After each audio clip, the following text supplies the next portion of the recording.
자, 이야기 이어가겠습니다. 한 주간에 있었던 뉴스들을 한번 살펴보도록 하겠습니다. 잠깐만요. 별별 뉴스가 많더라고요. 자, 안타까운 소식 하나 먼저 시작할게요. 헤럴드 팝의 누구냐 이 양반. 기사 이름이 없어. 네. 자, 배재련 기자님. 네. 베르세르크로 유명한 일본의 만화가 미우라 켄타로가 사망했다. 향년 54세, 사인은 급성 대동맥 박리라고 합니다. 그래서 일본의 이제 외신들이 이제 지난 20일에 발표를 했다고 해요. 이제 소속사 하쿠센샤 영애니멀 편집부는 베르세르크의 작가인 미우라 켄타로 선생이 5월 6일 급성 대동맥 박리로 사고하셨습니다. 미우라 선생님의 작품에 경의와 감사를 표합니다. 진심으로 명복을 빕니다. 또 그동안 미우라 선생의 작품을 애독해 주셨던 것에 깊이 감사드립니다라고 하면서 사고 소식을 발표했다고 합니다. 근데 베르세르크 말고도 또 있나요?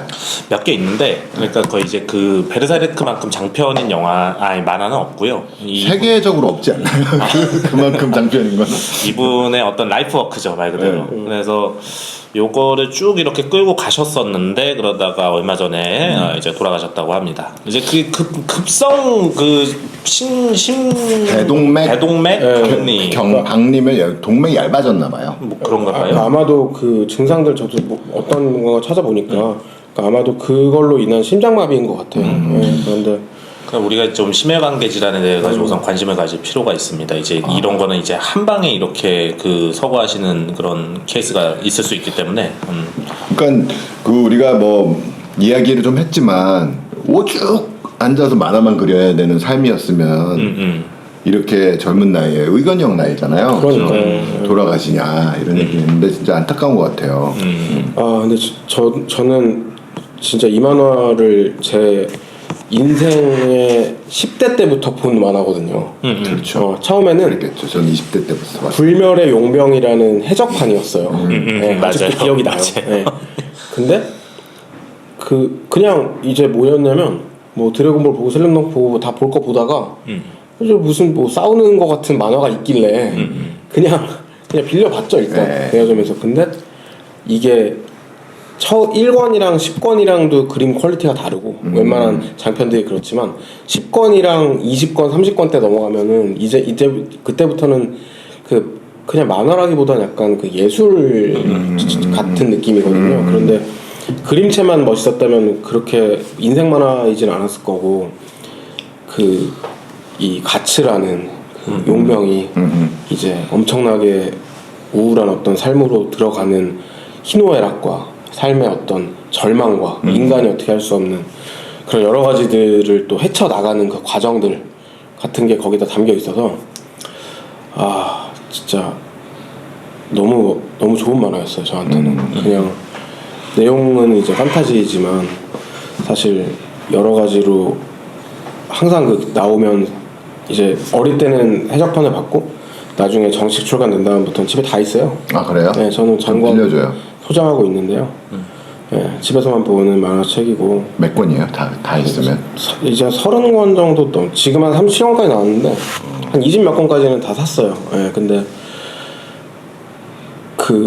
독자들이 걱정을 했거든요. 좀 우스갯소리로. 네, 왜냐면 그렇죠. 농담으로 이거 다 끝나기 전에 죽으면 어떡하지 막 이런 얘기도 하고. 그리고 다른 사람들은 이제 뭐 보통 장편 그리는 분들이 이제 뭐 소재의 고갈이나 혹은 뭐 건강 이상이나 이런 것들을 휴재를 한단 말이에요.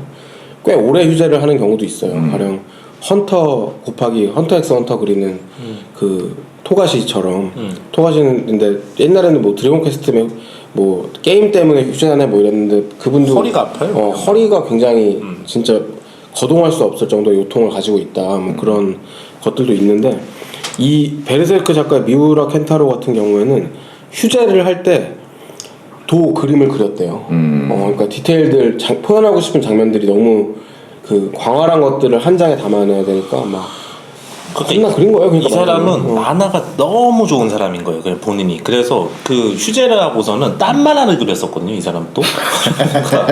딴 만화를 그리거나 아니면 이제 그 과거에 그렸던 걸 고치거나 자기가 진행하던 프로젝트 외에 다른 프로젝트의 프로듀서로 가거나 막 그런 것들을 했었던 사람인 거예요. 그냥 만화를 그린다는 거를 일이 아니라 그냥 본인의 어떤 그냥 그 본인 자체 그냥 그런 정도로 생각하는 그런 사람이었던 거예요 이제. 근데 만화라는 장르는 이렇게 작가 한 사람이 뼈를 갈아 넣는 수밖에 없나요? 아니 안 그럴 수도 있죠. 대표적인 게 이제 성모형 같은 사람들은 이제 성모형은 이제 첫째는 이제 그 공장제라고 하죠 보통. 컨베이어 벨트 시스템으로 이제 이 단계별로 이렇게 나눠가지고 이제 가는 그런 구조도 있고. 그럼 좀 만화가 이상하게 나오는 경우가 많잖아요. 아, 근데 성모형 만화가 우리가 웃기게 생각을 해서 그렇지 그 흡입력 하나는 기가 막히거든요. 전 정말 말도 안 되는 얘기인데 그 흡입력이 어마어마해요. 보고 있으면은 좀 그런 게 있죠.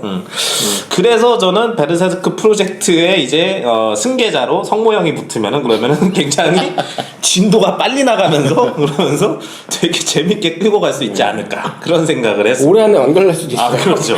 올해 안에 완결을 시켜버릴 수도 있어요. 한 20권 정도가 이제 올해 안에 6개월 안에. 올해 안에 150권 완결로 해가지고 끝내버릴 수도 있어요 그 형은.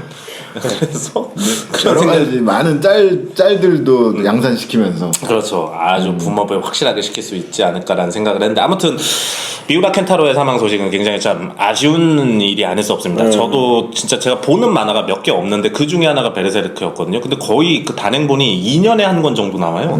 그렇게 연재 주기가 되게 길매도 불구하고 신간 나오면은 그러면 이렇게 보고 그랬었는데 전 세계적으로 전체 그 이제 1권부터 30 몇 권까지가 총 4천만 권이 넘게 팔렸다고 그러더라고요. 그렇더라고요. 그러면 이 사람은 그렇게 힘들게 살 만큼 살기에는 너무 부자잖아요. 그렇죠. 그러니까 그런데 이 만화에 대한 열정 때문에 어쩔 수 없었다. 네, 이거죠. 뭐 여러 가지 뭐 유명인들의 부고 소식들을 가끔 듣지만 사실 어떤 것들은 되게 마음에 와닿을 때가 있고 또 아닐 때도 있어요. 그냥 넘어갈 때도 있거든요. 정말 별로 상관없어서. 근데 저는 이 미우라 켄타로 소식을 듣고는 진짜 물론 그냥 평소처럼 살았지만 진짜 약간 여운이 남더라고요. 지금도 계속. 저도 그래서 정말, 봤어요, 집에서. 고인의 명복을 빕니다. 진심으로. 그 만화 보면 진짜 재밌게 존나 재밌잖아요. 그래서 그렇게 그러니까 재밌는 만화를.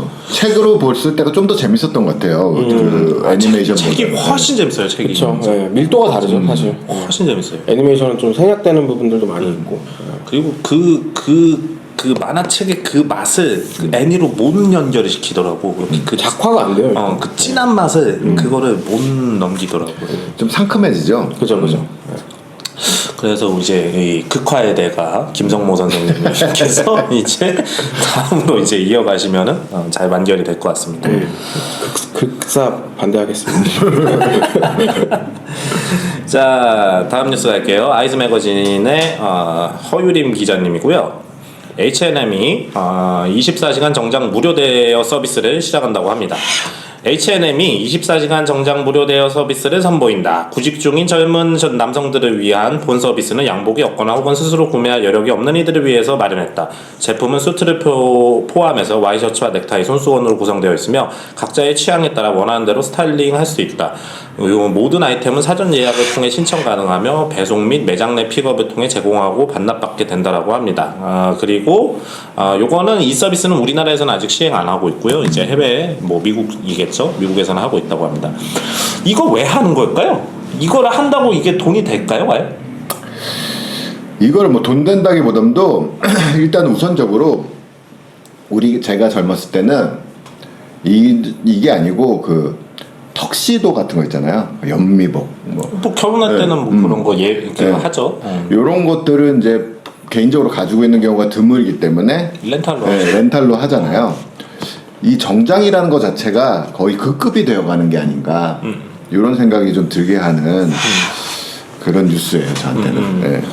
그러니까 우리가 지금 방금 얘기했었던 이제 턱시도라든지 뭐 모닝코트는 이제 안 입지 아예. 모닝코트는 아예 안 입니다. 아무튼 그런 것들이 이제 한때는 이제 예복이라고 불렸단 말이죠, 이제. 근데 이게 원래는 예복이 아니라 정복이었거든요, 이제. 그래서 가까웠죠. 서구 사회에 이제 그런 일 하시는 분들, 뭐 정치라든지 뭐 경제라든지 그런데 이제 종사하시는 분들이 이제 모든 이제 그 일상 영역에서 낮에는 모닝코트 입고 저녁에는 턱시도 입고 뭐 그런 이제 삶을 이렇게 이어가는 게 당연했었었는데 타이타닉 영화 보면 나오잖아요. 그냥 그러니까요. 점심밥 먹을 때 이렇게 모닝코트 입고 뭐 그러니까. 이렇게 먹고 있고 막 그러잖아요. 이유 없이 결혼도 아닌데. 그러다가 이제 20세기 이제 한 중반 무렵부터 그러면서 그런 것들이 이제 일상의 영역에서 벗어나서 이제 나가서 예복이라는 어떤 그 특수한 이런 상황이 있을 때만 입는 그런 옷으로 이제 취급을 받았죠. 그러면서 이제 거기에 이제 들어간 게 오늘날에 이제 그 원래 정복의 영역에 이제 들어갔었던 게 이제 그 비즈니스 수트. 그러니까 좀 더 간소화된 그런 옷이었었던 건데 이 비즈니스 수트마저도 이제는 이제 시대의 흐름에 이제 딸려가면서 그러면서 이제 뭐 안 입어도 되는 그러니까 물론 면접 볼 때나 입는 그런 옷이 되었단 말이죠 이제. 그래서 H&M에서 요거를 다시 뭔가 좀 리이슈를 시키고자 혹은 뭔가 뭐 이게 전략적으로 맞는 판단이다라고 생각을 해가지고서는 이런 렌탈 서비스를 하는 것 같은데 저는 이거를 왜 하는지 모르겠어요. 기본적으로 이걸 한다고 이 소비 수요가 생길 것인가? 저는 그렇지는 않을 것 같거든요. 이거. 데이터 아닐까요? 데이터. 이거를 신청하는 사람들이 최소한 자기 개인정보 줄 거 아니에요. 할 테니까. 아 개인정보 사는 그런 목적으로 사이즈라든지 뭐 광고 온라인, 수신, 광고 수신 동의 같은 거 해주고 그런 걸로. 온라인화 시키는 데 있어서 큰 무기가 될 거다.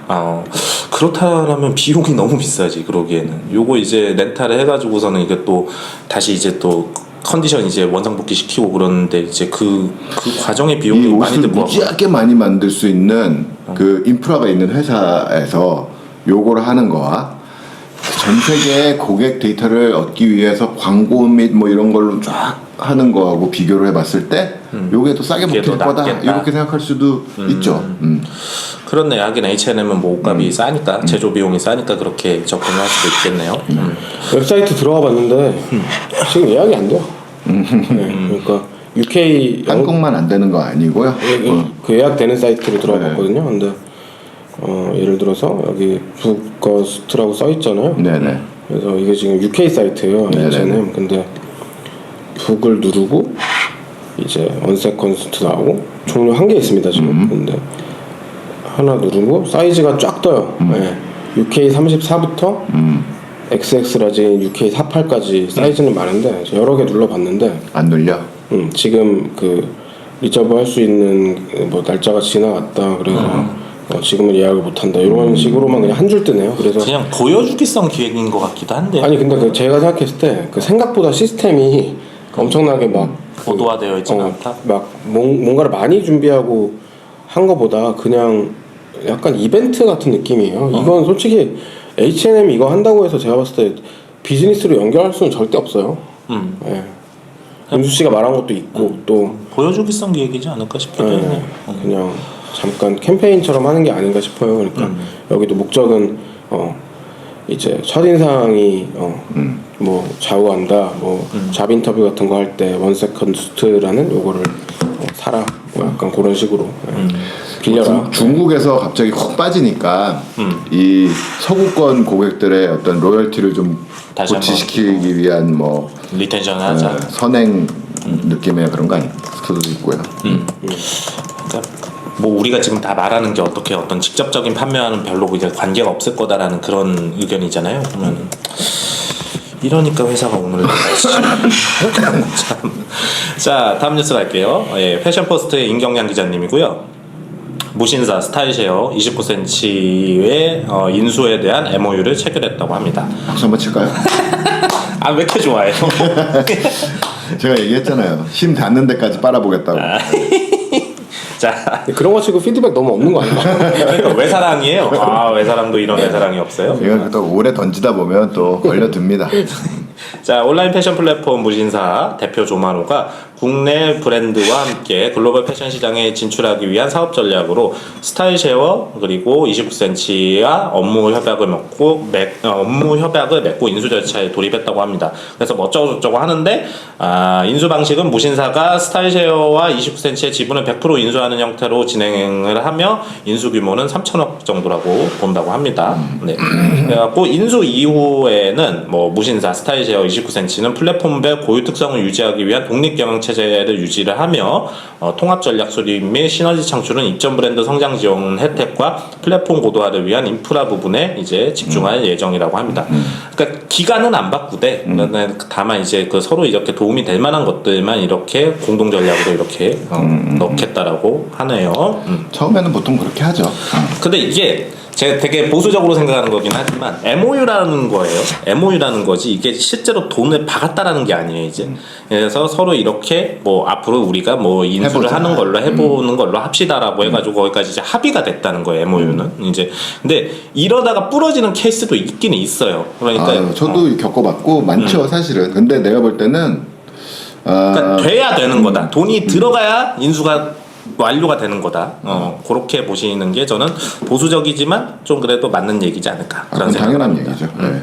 근데 또 이런 것도 있어요. 우리나라에서 예를 들어서 그냥 개별 브랜드 하나, 화장품이나 이런 것들은 뭐 몇천억은 기본이고요. 뭐 조 단위로 넘어가고 이러는데 이 29cm나 뭐 이런 데는 패션의 어떤 플랫폼이잖아요. 그런데도 사실 뭐 그러니까 말하자면 그 포인트는 뭐냐면 지금 인더스트리 코스메틱 대비 패션의 그 밸류 차이가 엄청나다. 크다. 예. 이게 제조업체가 아니라 유통사라서 그런 것도 있지 않을까요? 유통사가 보통 사실 M&A 하면은 저 밸류가 더 커지기도 쉽죠. 왜냐면 고객도 있고 매출도 더 많이 있고 이러는데 문제는 이제 그 인더스트리의 그 파급력 자체가 패션이 좀 작아요 지금. 그냥 규모 자체가 작다. 맞습니다. 패션 산업은 우리에게 다가서 있는 그런 어느 정도 그런 그 거리감에 비해 가지고 사업의 규모가 되게 작아요 생각보다.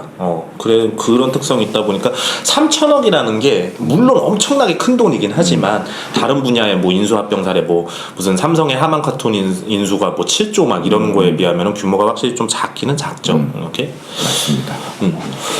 그래서 요거 보고 있으니까 저는 사실 좀 그런 생각을 하거든요. 이거는 어떤 서로 이렇게 성장을 하기 위해 가지고서는 인수합병을 하는 거다라기보다는 말 그대로 적대적 인수합병이라고 보이는 게 시장 이제 캐파빌리티를 이제 시장 점유율을 이제 좀 더 이제 끌어올리기 위해 가지고서는 어떤 그 적대적 위치에 있었던 그런 업체들을 무신사가 매입을 하는 게 아닌가 그런 생각을 합니다. 사실 무신사 입장에서는 이 카테고리에 있는 모든 것들을 다 그 인수합병을 해도 있잖아요. 그 시장 독과점이 안 돼요. 당연하죠. 네, 이거는 그냥 특정 카테고리일 뿐이기 때문에 전체 패션이라는 그들은 뭐 정장부터 뭐 많잖아요. 네, 그런데 이제 그 중에서 딱 요 카테고리에 우리 고객들을 갉아먹는 애들만 내가 다 먹어버릴 거야. 그거는 얼마든지 가능하다. 그러니까 그 온라인 영캐주얼이죠. 네. 정확하게 그 카테고리를 한번 제대로 한번 휘어 잡아보겠다. 그래서 그러면 이제 29cm를 먹는다 치면은 경쟁각을 세울 만한 데가 거기밖에 없잖아. 저기 SK의 그 걔네 더블 컨셉. 더블 컨셉밖에 없잖아요. 이제 네. 근데 지금 구도가 지금 좀 3파전 정도로 보여지고 있는 게 SK의 W 컨셉이 있고 지그재그를 인수한 카카오가 그쪽을 그렇죠. 좀 푸시를 넣고 있거든요. 이제 그래서 이제 온라인에서는 이제 삼국지 구도로 가가지고 갖고 한번 붙어보자 그러는 그런 정도의 이제 현황인데. 뭐 무신사가 이렇게 덩치를 키우는 거는 저는 되게 당연한 선택이고 뭐 굉장히 일리가 있는 그런 선택이라고 생각을 해요. 네, 심지어는 윤수 씨가 근무하고 있을 때부터도 그거를 염두에 두고 있었잖아요. 네. 그런 생각이 들어요. 그러니까 저도 뭐 말씀하신 것들에 대체로 다 동의하고 그런데 이제 말하자면은 W 컨셉, 무신사 그리고 29cm라는 소위 그 빅3라고 하는 곳들의 브랜드들은 말 그대로 브랜드들, 패션 브랜드들이었단 말이죠. 그곳에서 매출을 정말 견인하고 있는 곳들은요. 그런데 이제 제가 봤을 때 다음 무신사의 어떤 그 행보 같은 것들은 그렇다고 갑자기 무슨 라이프 스타일 전반 넓히고 이러진 않을 거예요. 그건 아니지. 그렇지만 예를 들어 다른 무신사 같은 어떤 포텐셜을 가지고 있는 또 예비 유니콘들이 있잖아요. 가령 지금 이제 지그재그라든지 지그재그, 하이퍼 뭐 그런 데들 있죠. 그러니까 조금 다른 장르의 장르지만 정말로 파워풀한 여성 시장을 잡고 있는 유니콘들, 네. 그 예비 유니콘들, 네. 이제 그런 곳들이랑이 사실 이제부터 제대로 된 경쟁이어야 되거든요. 그러니까 정확하게 맞습니다. 그들이 그들은 사실 어떻게 보면은 29 무신사 W를 소비하는 사람들과 교집합은 있겠지만은 완전히 겹치는 그렇죠. 장르가 아니에요. 예, 오히려 더 패스트 패션에 가깝고 예, 한국형으로 그걸 굉장히 잘 포장을 했고 정말 수많은 수천만 막 취향들을 그 큐레이션하는 곳이거든요. 거기야말로. 그래서 그런 어떤 이제 경쟁사들을 어느 정도 교통정리를 할 수 있으니 그리고 독립경영을 당연히 해야 될 거고 사실 기업 문화가 너무 다른 곳이라 예, 그것들 합친다고 해서 되는 문제는 아니라서 그건 좋은 선택인 것 같고 다만 이제 그 타 장르들 그러니까 같은 패션에서 타 장르의 곳들과 이제 어떤 식으로 서로의 파이를 예, 할 것이냐. 근데 지그재그 같은 곳이 무신사의 산하로 들어갈 일은 제가 봤을 때 아니 절대로 없을 없어요. 것 그냥 같거든요. 거기는 예. 카카오랑 가는 그러니까요. 거거든요. 예, 그러니까 이제 카카오가 절대로 그걸 팔 리가 없잖아요. 말하자면은. 예. 근데 그 지그재그류가 한 여자들이 거의 많이 들어가는 데가 한 3-4군데 되더라고요. 맞아요. 에이블리도 예, 있고. 예. 예. 그래서 그래서 그쪽으로는 뭐 노려볼 수 있는데, 그러니까 사실 무신사가 예전에는 뭐 힙합퍼를 인수할까 뭐 이런 얘기도 하고 그랬는데 사실은 무신사 힙합퍼 그 카테고리는 내가 볼 땐 거의 다 먹었다고 해도 과언이 맞아요. 아니에요. 그런데 이제 29cm 쪽은 약간 그거보다는 조금 더 프리미엄 쪽이 있잖아요. 그쪽은 또 무신사로 그 로그인하는 사람들이 잘 안 건드리는 또 가격대거든요. 그러니까 그거는 잘 먹었고 지금 얘기한 대로 이쪽이 이제 어떻게 보면 또 이제 공략 포인트가 되겠죠. 맞아요. 근데 저는 그쪽은 정말 잘 모르겠더라고요. 그 지그재그 요 시장은 뭐가 이렇게 먹히는 건가? 먹히는 네, 건가? 뭐가 브랜드가 뭐가 있고 고객들도 또 젊은 친구들은 또 브랜드에 대한 어떤 브랜드 중독도가 그렇게 높지 않죠. 로열티보다는 그냥 아이템 바이 아이템이니까 맞아요. 좀 그런 것들이 있어가지고 약간은 내가 그냥 고객이 아닌 상태로 이제 겉에서 봤을 땐 좀 아사리판 느낌인데 그건 또 그 나름대로 시장이 완전히 순식간에 엄청나게 커지는 또 매력 포인트가 있다 보니까 관심이 가겠죠. 카카오가 이제 지그재그를 이제 인수하는 그런 과정에서 보면은 그걸 염두하고 있더라고. 해외 사이즈를 염두하고 있더라고요. B2C 해외 사이즈를 이제 염두를 맞아. 하면서 이제 그 어떤 소싱 저변을 만드는 건데 이제 근데 사실 중국이잖아요. 그 타겟은 사실 그 서구권 애들이 그거를 사진 않을 거란 말이에요. 이제 중국 근데 시장 보는 거죠. 근데 그 알다시피 몇천 원부터 기껏해야 만 얼마 막 이거를 해외 배송을 뭐또 어떻게 또 만들겠지 뭐 또 그렇게 감이 안 와요. 저는 뭐 알아서 하겠죠. 뭐 그러면. 근데 어쨌거나 한국 시장이 작은 거는 맞으니까 그 처음부터 사실 무신사는 글로벌에 대한 그 수요가 있었고 제 생각에 제일 쉬운 방법은 사실 인수하는 거거든요. 예, 그러니까 예를 들어 동남아 그러니까 한국을 무신사 같은 몇 개 회사가 잡고 있는 것처럼 각 그 조닉마다 잡고 있는 회사들이 있어요. 예를 들어 요즘에 베트남 패션 시장이 핫해요. 베트남 한류 패션 시장이 굉장히 핫해가지고 그쪽에 지금 막 거기 이제 알바계 들어가려고 하는 업체들이 되게 많아요 요즘에.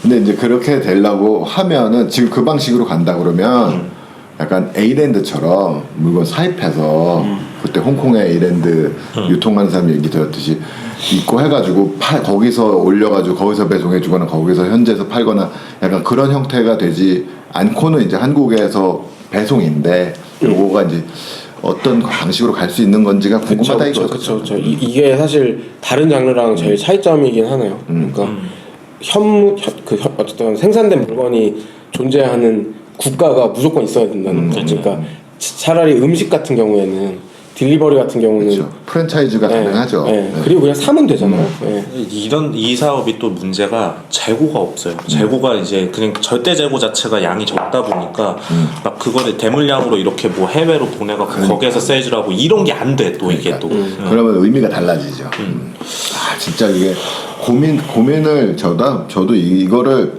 할 수 있을 거다라는 생각을 가지고 오랫동안 생각을 해봤는데 잘 모르겠어요.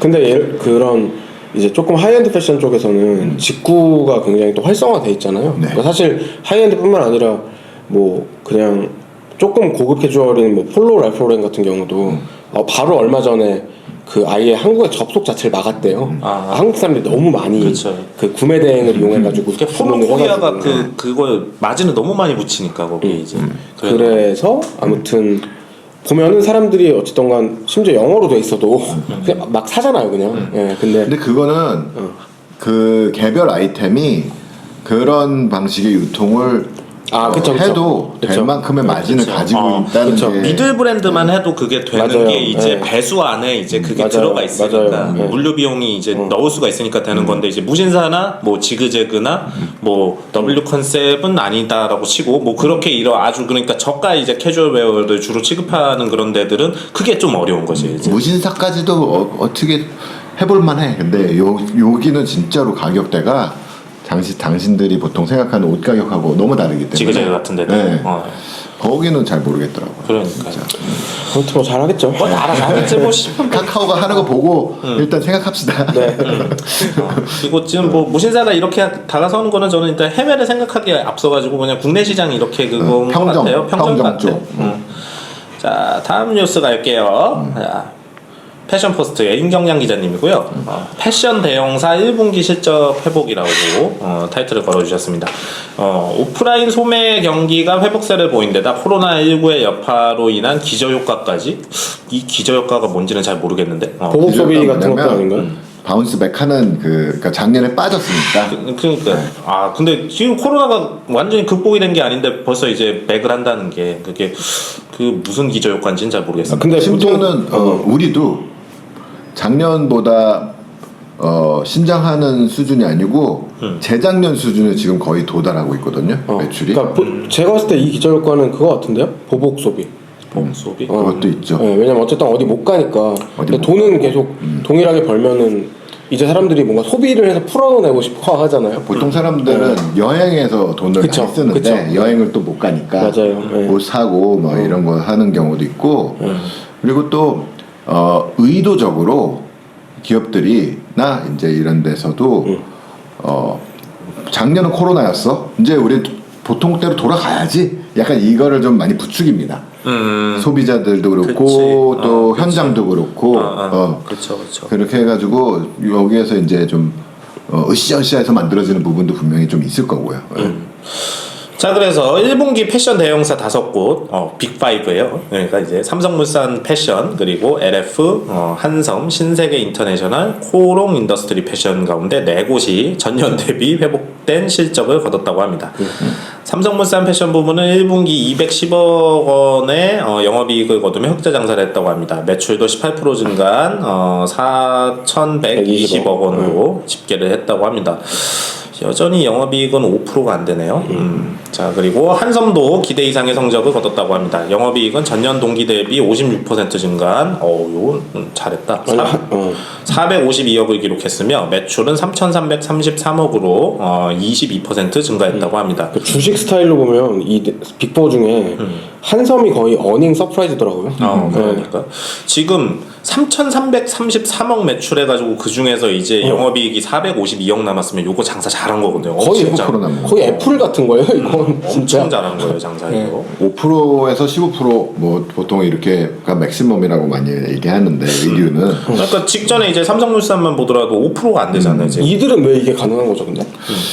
그 한섬이 제가 알기로는 되게 마진 구조가 좀 괜찮은 것 같아요. 한섬 자체는. 그리고 또 그 국내에서 만들어서 좀 약간 하이엔드로 유통하는 브랜드들이 많이 있잖아요. 한섬은 예를 들면 뭐 타임마인 뭐 이런 것들이 그런 것들이 장사 잘 안 되면은 좀 어려운데 장사 잘 되거든요. 요즘에 많이 입나요 그런 쪽을? 네, 그잘 된다고 그러더라고요. 백화점이나 이런 데서. 그러니까 여전히 그러니까 마진 구조를 잘 만들 수가 있지 않을까 싶어요. 잘은 모르겠습니다. 근데 뭐 EQL 스토어 뭐 이런 거 투자하고 이러는데도 불구하고 계속 좋다는 거는 의미가 있죠. 지금 뭐 매출도 매출이지만 이제 이익이 굉장히 쏠쏠합니다. 그리고 신세계 인터내셔널도 같은 기간 대비 이제 78% 증가한 213억 원의 영업이익을 기록하면서 매출은 이제 3,419억. 여기 뭐 그냥 그렇네 여기는. 그런데 자, LF가 더 그래요. LF는 실적 반등이 실패해서 아 이것도 이게 또 재밌어요. 그 전에 코오롱 인더스트리도 네. 뭐 수입 화장품 해외 패션들 호조했는데 여기는 영업이 2억. 2억. 아 흑자니까 그래도 2억이면. 근데 저는 요즘 같은 시국에는 그냥 플러스 마이너스 제로만 쳐도 그래도 잘하는 거다라고 생각을 하는데 뭐 저런 한성 같은 이제 말도 안 되는 케이스들이 이제 등장을 하다 보니까 이제 좀 사람들이 좀 놀라워하죠. 그리고 LF는 요번 분기에는 좀 잘 안 되긴 했다만 2분기에는 아무래도 흑자 전환할 수 있을 것 같다라는 그런 또 전망을 보고 있습니다. 그래서 그냥 거시적인 그냥 소비 동향이 많이 회복이 되었고 사람들이 뭐 아까 말씀해 주셨던 뭐 어떤 뭐 보복 소비라든지 뭐 이런 다양한 그런 명분을 통해 가지고서는 이제 소비를 하려는 게 있다. 네, 그렇게 좀 볼 수 있을 것 같아요. 지금 뭐 보니까 우리 저 청취자들 중에서도 이제 패션 비즈니스를 운영하시는 분들 보면 네. 확실히 작년보다는 그래도 적극적으로 활동을 하시는 것 같더라고요. 그렇죠. 뭐 우리 호미니 아저씨 같은 경우에도 보면은 뭐 이것저것 하려고 하고 막 그러잖아요. 보면 좀 필요하죠. 그래도. 다시 경기가 좀 활성화가 돼가지고 잘 되었으면 좋겠습니다. 저는 코인이나 주식에 사람들이 많이 몰린다라는 것은 그만큼 이제 다른 소비를 줄인다라는 거라고 봐가지고 저는 그게 별로 그렇게 좋지는 않다고 봤었거든요. 이제 돈 쓸 데가 없으니까 말하자면 유유자금이 생기는. 그래서 그런 어떤 그 투자성이던 그런 소비보다는 그냥 일반 소비가 늘어나는 게 좀 서로에게 좀 좋지 않나라는 그런 생각을 합니다. 비트코인은 또 엄청 가격이 반토막 나가지고 폭락해가지고.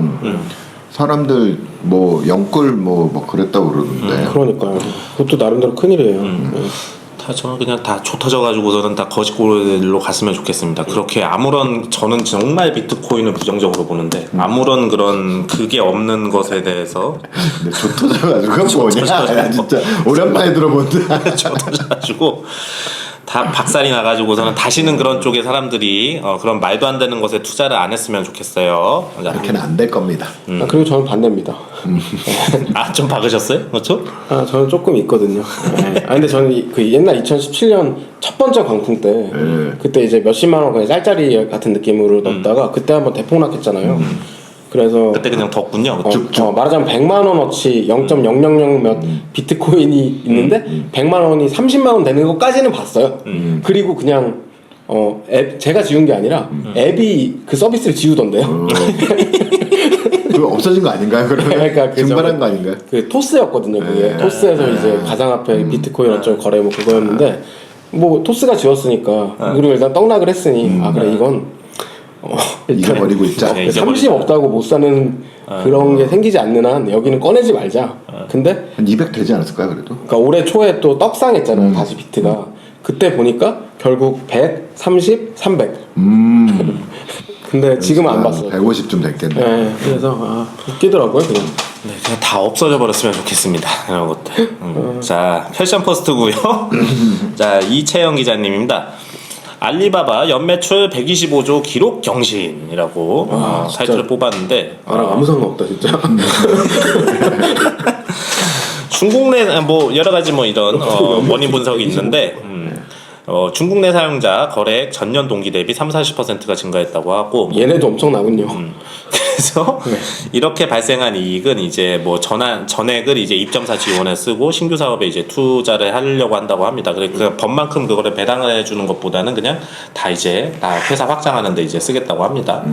그래서 돈을 아주 시원하게 많이 벌었어요. 그래서 매출액은 전년 동기 대비 41% 증가한 7,172억 8,900만 위안 하나 기준 약 125조 7,500억을 올렸다고 합니다. 네. 그래서 뭐 플랫폼 연간 사용자 수가 10억 명이 넘고 와 미쳤네 거의 그냥. 내수 시장에서만 뭐 1조 2천억 달러로 자사 매출 거래액을 이제 신기록 갱신했다고 합니다. 그러니까 거래액이 1,356조예요. 거래액이 와 미쳤네요 아주. 그러니까 이게 125조가 얘네 매출인 거죠. 수수료 네네, 매출. 맞아요. 수수료 매출이 그 정도고 거래액 TTL 하면은 10배가 넘는 1,356조. 근데 1조라는 돈이요. 그 예수님이 태어난 그날부터 지금 오늘까지 어떤 사람이 매일 100만 원씩 벌어도 그걸 다 합했을 때 1조가 안 돼요. 그러면 큰 돈이거든요. 그런데 이게 125조다. 그것도 수수료만. 그 중국이란 나라 진짜로 저 지금도 이해가 안 가는 게 작년에도 매출이 신장이었거든요. 그러니까. 네. 이 지금 코로나가 얘네들은 왜 어떻게 없어졌는지 잘 모르겠는데 진짜 미스테리인 것 같아요. 그러니까 기저저변이 저는 엄청나게 그러니까 튼튼했었던 거라고 생각을 해요. 그러니까 활성화가 안 되어 있었던 소비자가 너무 커가지고 규모가 커가지고 그게 조금씩 까지매니까 이런 식으로 가는 게 아닌가. 진짜 그렇죠. 일단 기본에 얘네 국력의 기본은 지금 저 인구잖아, 인구. 인구죠. 기본이 이제 인구죠, 이제. 근데 그게 어느 정도 수준 미만이면 약간 인도 느낌인데 그 수준을 살짝 넘어가니까 중국 저렇게 된다는 거니까.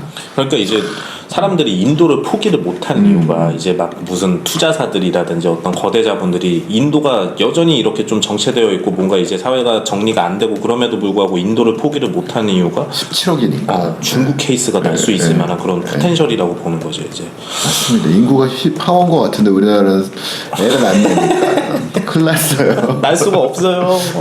너무 고통스러워요 이 세상이. 인도도 뭐 해피한 나라는 아니에요. 그러니까 이게 그런 것 같아. 상대 행복인 것 같아요. 네. 그러니까 절대 행복은 아닌 것 같고. 뭐 아니 절대적으로 보면은 인도가 훨씬 못 살잖아요. 맞아요. 우리 거기 막 진짜 개판이잖아요. 근데 그럼에도 불구하고 인도는 한 집에 막 10명씩 낳고 그러잖아요. 인구 수가 장난 아니잖아요. 그러니까 상대적인 맛을 봤어 한국 사람들은. 그리고 그치. 잘 살려면 어떻게 해야 잘 사는고 어떻게까지 살 수 있다는 거를 봤으니까 그러느니 애 10명 싸질러 가지고 더 못 사느니 우리끼리라도 잘 살자 약간 이런 생각이 들어가기 시작한 거고. 그렇죠. 네, 저 집은 뭐 그냥 다 먹고 할 일 없으니까 그냥 불만 끄면 그냥 댄스 파티.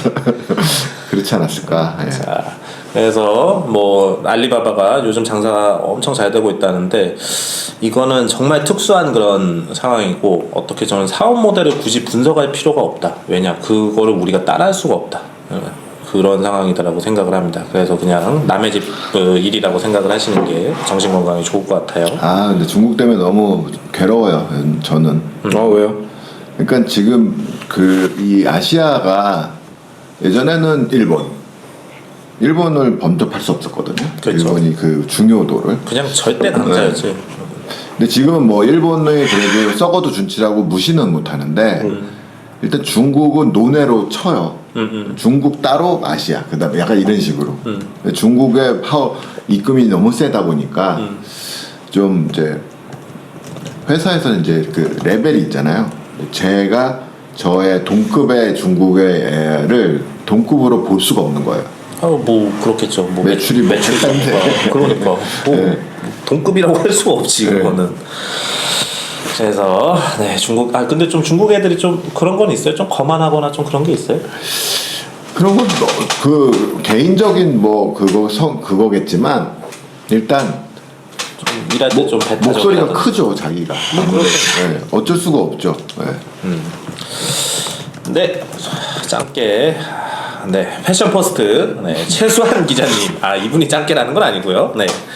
자 인스타그램에서 물건이 팔리지 않는다면이라는 이제 어떤 기획성 분석 기사를 이렇게 하나 마련해 주셨는데. 인스타그램 체크아웃이 출시된 지 2년이 지났지만 많은 브랜드들은 고객들이 인스타 앱을 통해서 직접 구매할 가능성이 낮다고 말하고 있다고 합니다. 그래서 뭐 어쩌고 저쩌고서는 뭐 이런 사례를 이렇게 들어가지고서는 이렇게 했는데 뭐 어떤 기업에서 뭐 시도를 했는데 뭐 단 한 건 팔렸대요. 인스타그램 체크아웃 통해 가지고 산 사람이. 그래가지고 뭐 어쩌고 저쩌고 했는데 뭐 인스타그램이 판매 수수료가 5%지만 판매가 되지 않는다면 저렴한 수수료도 의미가 없다면서 인스타그램을 통해 가지고 직접적으로 이제 지금 판매가 되는 케이스들이 별로 없다고 그런 이런 분석 기사를 이렇게 쭉 이어가 주셨어요. 이게 무슨 얘기예요? 그러니까 뭐 사람들이 인스타그램을 에서 직접 인스타그램에 결제해서 사는 것만을 두고 얘기하는 건가요? 그렇죠. 이거는 지금 이제 기사에서 잡은 케이스라든지 이제 인사이트는 이제 해외 이제 미국 기준으로 이렇게 그렇게 설명을 해주시는 거고 그런데 우리나라는 이제 인스타그램은 정확히는 쇼핑은 못하죠. 인스타그램에서 우리나라에서는 링크를 아웃링크 빠지죠. 연결 넘어가는 거죠. 넘기는 그런 구조인 거죠. 아니면은 그냥 우리 이거 나왔어요 DM 주세요 뭐 이렇게 해가지고 막 솔드아웃 치는 그런 방식의 이제 여성분들. 맞아요. 지금 이제 인스타그램은 어떤 브릿지 구조로 해가지고서는 상품을 이렇게 등록까지는 할 수 있지만 거기에서 이제 직접 이렇게 거래를 할 수 있게끔 하지는 못하는 서비스를 우리나라에서는 이제 제공을 하고 있고 해외에서는 이제 인스타그램을 통해 가지고 구매가 가능한가 봐요. 지금 기사만 봤을 때는 이제 가능한 것 같은데 근데 그것도 그렇게 반응이 엄청 좋지는 않다. 네, 그런 정도의 이제 현황에 처해 있다라고 봅니다. 여기 뭐 분석에 써 있는 것들을 보면 말하자면 그 인스타그램 체크아웃이라는 기능인데 이제 내부에서 그러니까 결제를 하면 수수료 5%밖에 안 된다 이게 이제 핵심인데 결국 그 구매로 이어지는 방법들이 너무 불편하다, 편의성이 낮다라는 거고 그리고 또 하나는 그 추가 정보 같은 것들을 확인하는 것들 예를 들어 옷이 그냥 모델 입어서 멋있어서 사는 게 아니라 사이즈라든지 색깔이라든지 기존 옷이랑 비교라든지 그런 것들을 웹사이트 내에서는 최근 굉장히 잘 갖춰져 있잖아요. 근데 이제 그 화면 안에서 이제 하기가 좀 힘들다 뭐 그런 얘기도 좀 있고. 그렇죠. 이런 것들을 보고 있으면 진짜 이해가 안 되는 게 인스타그램이라는 회사 규모와 어떤 개발력과 어떤 사업 비전들을 갖고 있는 그런 회사가 왜 이거를 아직까지도 이 지경으로 두고 있는지가 저는 되게 이해가 안 되는 거예요. 그런 말이에요. 네. 저거를 굳이 뭐 하기 전에도 일단 돈이 됐었으니까 그런 것도 있었고 이 많은 것들은 이제 예를 들어서 지금같이 이제 링크로만 가는 거면은 예를 들어서 A라는 옷집, B라는 옷집을 자기네 사이트에 잘 정리해 놓은 그런 정보들을 가지고 판매를 하지만 이거를 이제 인스타그램 안으로 가져오려고 그러면 이제 걔네들한테 이제 시키는 방법이 있죠. 너네들이 여기 너네 그거를 잘 여기다 갖다 붙여 뭐 이렇게 뭐 해가지고 하면 될 건데 그런 거를 이제 시키는 것도 사람이 장윤수 같은 애가 막 전화해줘야 되잖아요. 뭐 설명서 보내주고 그 귀찮은 거지 뭐. 귀찮아서 광고 장사를 안 한다고 합니다. 그 인스타를 통해서 어쨌든 인스타를 통해서 매출이 많이 일어나는 종류의 것들도 어느 정도 정해져 있는 것 같긴 해요. 그러니까 그 의류 같은 경우는 사실 사이즈 같은 것들 많이 봐야 되기 때문에 뭐 조금 더 덜 판매가 이루어질 것 같고 아까 예시로 나왔던 신발 같은 경우도 마찬가지고 근데 여기 써 있는 것처럼 예를 들어 뭐 레깅스라든지 아니면 그냥 노출이 많이 된 거 마약베개 뭐 이런 종류의 것들 있잖아요. 그러니까 사람을 별로 타지 않는 종류의 물건들 네, 그런 것들은 뭐 좋으니까 여러분들도 다 뭐 나무, 돌 이런 것들 좀 팔아보시죠. 뭔 얘기예요? 아니 저도 저 관심사가 있는 이제 뭐 그런 카테고리의 가게들 이제 팔로우 많이 하잖아요. 그러면 사장님들이 막 입고 막 이렇게 자기 셀카 찍어서 막 올린다고요. 그러면 저는 되게 솔깃하던데요. 그러니까 근데 그거를 이제 사려고 하는데 그 구조가 복잡하니까 그 막 거기 걔네 웹사이트로 넘어가야 되는데 그 과정에서 무슨 상품 페이지가 또 나와가지고 거기 상품 카테고리 페이지가 나오는데 거기서 상품 페이지로 들어갔는데 거기서 정작 사진은 못하고 그 걔네 그 걔네 오피셜 웹사이트로 넘어가가지고 거기에서 뭐 회원가입을 하고 막 어쩌고저쩌고 해야 되는 그 프로세스가 너무나 개판을 치고 있는 그런 상황인 거거든요. 이제 그거를 이제 좀 정비를 하면은 충분히 더 큰 저는 이익을 얻어낼 수 있을 것 같은데 그거를 왜 안 하는지를 그거를 이해를 못 하겠는 거예요. 그러니까 시간 문제 아닐까요? 지금 저 기사는 두 가지일 것 같은데 그냥 기존의 쇼핑몰들이 인스타에서 뭐 사지 마세요라는 뜻에서 보도자료를 냈거나 그럴 수도 있죠.